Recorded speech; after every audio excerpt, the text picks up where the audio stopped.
Gun licence renewal medical ಸರ್ಟಿಫಿಕೇಟನ್ನು ಹೇಗೆ fill ಮಾಡೋದಂತ ಈ ವಿಡಿಯೋದಲ್ಲಿ ತಿಳಿಸ್ಕೊಡ್ತೀನಿ. ಕಂಪ್ಲೀಟಾಗಿ ತಪ್ಪಾಗ್ದಂಗೆ ಹೇಗೆ ಫಿಲ್ ಮಾಡಿ ಅದನ್ನು ಸರ್ಟಿಫಿಕೇಟನ್ನು ತಗೊಂಡೋಗಿ ಅಥರೈಸ್ಡಲ್ಲಿ ಸಬ್ಮಿಟ್ ಮಾಡಿದ ತಕ್ಷಣ ನಿಮಗೆ ಗನ್ ಲೈಸೆನ್ಸ್ ರಿನ್ಯೂವಲ್ನ ಕೊಡ್ತಾರೆ. ಓಕೆ, ಆ ಫಾರಮನ್ನು ಹೇಗೆ ಫಿಲ್ ಮಾಡೋದಂತಂದರೆ ನಿಮಗೆ ಕಾಣ್ತಾ ಇರೋದು ಫಾರಮ್ S3 ಅಂತ. Okay, standard format of medical certificate. ಇದೊಂದು ಮೆಡಿಕಲ್ ಸರ್ಟಿಫಿಕೇಟ್ ಆಗಿರುತ್ತೆ. ನಿಮಗೆ ಕಾಣ್ತಾ ಇರ್ಬೋದು ಕೆಳಗಡೆ. ಇಲ್ಲಿ ಫಸ್ಟ್ನೇ ಕಾಲಮಲ್ಲಿ ನೇಮ್ ಆಫ್ ದಿ ಪರ್ಸನ್ ಎಕ್ಸಾಮೈನ್ಡ್ ಅಂದರೆ ನೀವು ಯಾರ ಹೆಸರಲ್ಲಿ ಗನ್ ಲೈಸೆನ್ಸ್ ರಿನ್ಯೂವಲ್ ಅನ್ನು ತಗೋಬೇಕು ಅಂತ ಅಂದ್ಕೊಂಡಿದ್ದೀರೋ ಆ ಒಂದು ನೇಮನ್ನು ಇಲ್ಲಿ ಎಂಟರ್ ಮಾಡಬೇಕಾಗುತ್ತೆ. ಆ ಒಂದು ಪರ್ಸನನ್ನು ಇಲ್ಲಿ ಎಕ್ಸಾಮಿನೇಷನ್ಗೆ ಕಳಿಸ್ಬೇಕಾಗುತ್ತೆ. ಇಲ್ಲಿ ಕಾಣ್ತಾ ಇರ್ಬೋದು. ಎಕ್ಸಾಮಿನೇಷನ್ ಮಾಡ್ತಾರೆ ಡಾಕ್ಟ್ರು. ಆ ಒಂದು ಪರ್ಸನ್ ಇಲ್ಲಿ ನೇಮನ್ನು ಎಂಟರ್ ಮಾಡಿ. ಅಂದರೆ ನೀವೇನಾದ್ರು ಲೈಸೆನ್ಸ್ ರಿನ್ಯೂವಲ್ನ ತೊಗೊತಾ ಇದ್ರೆ ಅಂದರೆ ನಿಮ್ಮ ನೇಮನ್ನು ಎಂಟರ್ ಮಾಡಿ. ನೆಕ್ಸ್ಟ್ ನಿಮಗೆ ಕಾಣ್ತಾ ಇರ್ಬೋದು father's name and spouse name ಅಂತ ಇದೆ. ನಿಮಗೆ ಕಾಣ್ತಾ ಇರ್ಬೋದು ನಿಮ್ಮ ಫಾದರ್ ನೇಮನ್ನು ಹಾಕಿ, ಅಥವಾ ಲೇಡಿ ಆಗಿದ್ರೆ ನಿಮ್ಮ ಹಸ್ಬೆಂಡ್ ನೇಮ್ ಹಾಕಿ, ಅಥವಾ ನೀವು ಆಗಿದ್ರೆ ನಿಮ್ಮ ತಂದೆ ಹೆಸರನ್ನು ಹಾಕಿ. ನಿಮಗೆ ಕಾಣ್ತಾ ಇರ್ಬೋದು ನೆಕ್ಸ್ಟ್ ಕಾಲಮ್ ಇದು ರೆಸಿಡೆನ್ಷಿಯಲ್ ಅಡ್ರೆಸ್. ಅಂದರೆ ರೆಸಿಡೆನ್ಷಿಯಲ್ ಅಡ್ರೆಸ್ ಅಂದರೆ ನಿಮ್ಮ ಒಂದು ಪ್ರೆಸೆಂಟ್ ಅಡ್ರೆಸ್, ನೀವು ಎಲ್ಲಿದ್ದೀರೋ ಅಥವಾ ನಿಮ್ಮ ಆಧಾರ್ ಕಾರ್ಡಲ್ಲಿ ಕಂಪ್ಲೀಟ್ ಅಡ್ರೆಸ್ ಇರುತ್ತಲ್ಲ ಅದು ಕಂಪ್ಲೀಟ್ ಅಡ್ರೆಸ್ಸನ್ನು ಇಲ್ಲಿ ಎಂಟ್ರಿ ಮಾಡಿ. Residential address. ನೆಕ್ಸ್ಟ್ ನಿಮಗೆ ಕಾಣ್ತಿರ್ಬೋದು age and date of birth.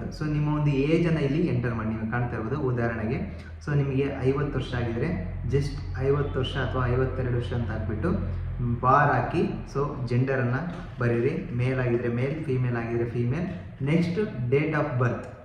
Date of ಬರ್ತ್ ಅಂತ ಬರೆದ್ಬಿಟ್ಟು ನಿಮ್ಮ ಒಂದು ಡೇಟ್ ಆಫ್ ಬರ್ತನ್ನು ಇಲ್ಲಿ ಎಂಟರ್ ಮಾಡಿ. ನೆಕ್ಸ್ಟ್ ಕಾಲಮ್ ಈಗ ನಿಮಗೆ ಕಾಣ್ತಾ ಇರೋದು 5th ಕಾಲಮ್ ಹೈಟ್ ಎಷ್ಟಿದ್ದೀರಾ ಅಂತ. ನಿಮ್ಮ ಒಂದು ಹೈಟನ್ನು ಚೆಕ್ ಮಾಡಿ. ಚೆಕ್ ಮಾಡಿದ ನಂತರ ಇಲ್ಲಿ ಸೆಂಟಿಮೀಟರ್ ಅಳತೆಯಲ್ಲಿ ಬರೀಬೇಕಾಗುತ್ತೆ. 167 ಸೆಂಟಿಮೀಟರ್ ಇಲ್ಲಿ ಉದಾಹರಣೆಗೆ ಎಂಟ್ರಿ ಆಗಿದೆ.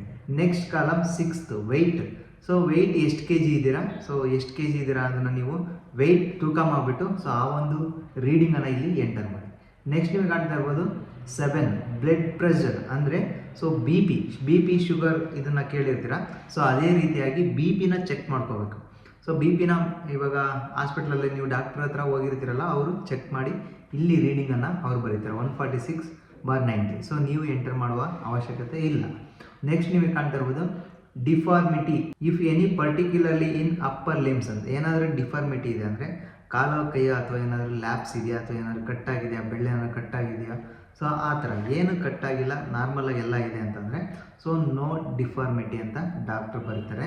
ನೆಕ್ಸ್ಟ್ ನಿಮಗೆ ಕಾಣ್ತಾ ಇರ್ಬೋದು ಎನಿ ಅದರ್ ಅಬ್ಸರ್ವೇಷನ್ ಅಂತ ಇದೆ. ಇಲ್ಲಿ ಕಾಣ್ತಾ ಇರ್ಬೋದು ಅದನ್ನು ಕೂಡ ಡಾಕ್ಟರ್ ಎಂಟ್ರಿ ಮಾಡ್ತಾರೆ. ಓಕೆನಾ, ಎನಿ ಅದರ್ ಅಬ್ಸರ್ವೇಷನ್. ಬೇರೆ ರೀತಿಯಾದ ಏನಾದರೂ ಡಿಸೀಸ್ ಆಗಿರ್ಬೋದು ಅಥವಾ ಕಿಡ್ನಿ ಫೇಲ್ಯೂರ್ ಈ ರೀತಿಯಾದ ಆರೋಗ್ಯ ಸಮಸ್ಯೆಗಳು ಏನಾದರೂ ಇದ್ದರೆ ಇಲ್ಲಿ ಕಾಣ್ತಾ ಇರ್ಬೋದು ಎನಿ ಅದರ್ ಅಬ್ಸರ್ವೇಷನಲ್ಲಿ ಅವರು ಬರೀತಾರೆ. ಏನು ಇಲ್ಲ ಅಂತಂದರೆ ಏನು ಇಲ್ಲ ಅಂತೇಳಿ ಬರೀತಾರೆ. ನೋ ಆ್ಯಡೆಡ್ ಡಿಸೀಸಸ್ ಅಂತ ಇದೆ. ಇಲ್ಲಿ ಕಾಣ್ತಾ ಇರ್ಬೋದು ಹೈಪರ್ ಟೆನ್ಷನ್ ಇದೆ ಇವರಿಗೆ. ಅದರಿಂದ HTN ಅಂತ ಬರೆದಿದ್ದಾರೆ. Next no added other diseases ಅಥವಾ ನೋ ಆ್ಯಡೆಡ್ ಡಿಸೀಸಸ್ ಅಂತ ಇಲ್ಲಿ ಮೆನ್ಷನ್ ಮಾಡಿದ್ದಾರೆ. ನೆಕ್ಸ್ಟ್ ನಿಮಗೆ ಕಾಣ್ತಾ ಇರ್ಬೋದು on the basis of examination it is certified that person examiner as mentioned in columns 1 above ಅಂತ ಇದೆ. ನಿಮಗೆ ಕಾಣ್ತಾ ಇರೋದು ಇಲ್ಲಿ 3 ಟಿಕ್ ಮಾರ್ಕ್ ಮಾಡ್ತಾರೆ. ಆ್ಯಸ್ ಯೂಶುವಲ್ ನಿಮ್ಮ ಎಕ್ಸಾಮಿನೇಷನ್ ಮಾಡುವಂತಹ doctor. Is in good physically health and is free from any physical deformity ಅಂತ ಇದೆ. ಫಿಸಿಕಲಿ ಫಿಟ್ ಆಗಿದ್ದಾರೆ, ಹೆಲ್ತಿಯಾಗಿದ್ದಾರೆ, ಏನು ಡಿಫಾರ್ಮಿಟಿ ಇಲ್ಲ ಅಂತ. Has been found to be of stable mental condition and is not incline to violence. ಅಂದರೆ ಹುಚ್ಚ ಏನಾದರೂ ಆಗಿದ್ನ ಅಥವಾ ಮೆಂಟಲಿ ನಾರ್ಮಲ್ ಆಗಿದ್ದಾರಾ, ಅದನ್ನು ಕೂಡ ಡಾಕ್ಟರ್ ಎಕ್ಸಾಮಿನೇಷನ್ ಮಾಡಿ ಇಲ್ಲಿ ಟಿಕ್ ಮಾರ್ಕ್ ಮಾಡ್ತಾರೆ. ನೆಕ್ಸ್ಟ್ ನಿಮಗೆ ಕಾಣ್ತಾ ಇರ್ಬೋದು has been found not depend on any substance which has any intoxicated or narcotic effect. ಅಂದರೆ ಏನಾದರೂ ಡ್ರಗ್ಸ್ ಏನಾದರೂ ತೊಗೊಂಡು ಏನಾದರೂ ಪ್ರಾಬ್ಲಮ್ ಆಗಿದೆಯಾ ಹೆಲ್ತಲ್ಲಿ, ಅದು ಯಾವುದು ಇಲ್ಲ ಅಂತಂದರೆ ನಾಟ್ ಫೌಂಡ್ ನಾಟ್ ಡಿಪೆಂಡೆಡ್ ಅಥವಾ ಡ್ರಗ್ಗಿಗೆ ಅಡಿಕ್ಟ್ ಆಗಿಲ್ಲ ಅಂತೇಳಿ ಟಿಕ್ ಮಾರ್ಕ್ ಮಾಡ್ತಾರೆ. ನೆಕ್ಸ್ಟ್ ನಿಮಗೆ ಕಾಣ್ತಾ ಇರೋದು signature of the person examined name in column. ಅಂದರೆ ಯಾರನ್ನ ಎಕ್ಸಾಮೈನ್ ಮಾಡಿದಾರ ಅವರು ಸಿಗ್ನೇಚರ್ ಇಲ್ಲಿ ಹಾಕ್ಬೇಕಾಗುತ್ತೆ. ಅಂದರೆ ನೀವು ನಿಮ್ಮ ಒಂದು ಸಿಗ್ನೇಚರನ್ನು ಇಲ್ಲಿ ಹಾಕಬೇಕಾಗುತ್ತೆ. ನೀವಲ್ವ ಎಕ್ಸಾಮಿನೇಷನ್ ಒಳಗಾಗಿರೋದು. ನಿಮ್ಮ ಸಿಗ್ನೇಚರ್ ಹಾಕಿ. ನಿಮಗೆ ಕಾಣ್ತಾ ಇರೋದು next column signature of the medical ಪ್ರಾಕ್ಟಿಟೈನರ್.